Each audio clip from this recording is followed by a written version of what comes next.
दाखल गुन्ह्यात मोटरसायकल न दाखवण्यासाठी तसेच तक्रारदाराला आरोपी न करण्यासाठी 50,000 रुपये लाचेची मागणी करून ती स्वीकारत असताना पंढरपुरातील पोलीस नायकास सोलापूरच्या लाचलुचपत प्रतिबंधक पथकाने रंगेहात पकडले। ही सापळा कारवाई शुक्रवार दिनांक 10 मे 2024 रोजी यशस्वी झाली।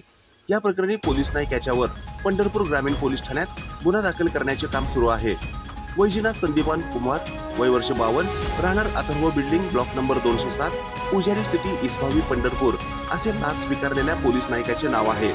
याबाबत सोलापूरच्या लाचलुचपत प्रतिबंधक विभागाने सांगितले की पंढरपूर शहर पोलीस ठाण्यात अज्ञात वाहनात विरोधात दाखल असलेल्या गुन्ह्यात तक्रारदार याची मोटरसायकल न दाखवण्यासाठी तसेच सदर गुन्ह्यात तक्रारदार यांना आरोपी न करण्यासाठी पोलीस नाईक कुंभार यांनी तक्रारदार यांच्याकडे 1 लाख रुपये लाचेची मागणी केली होती।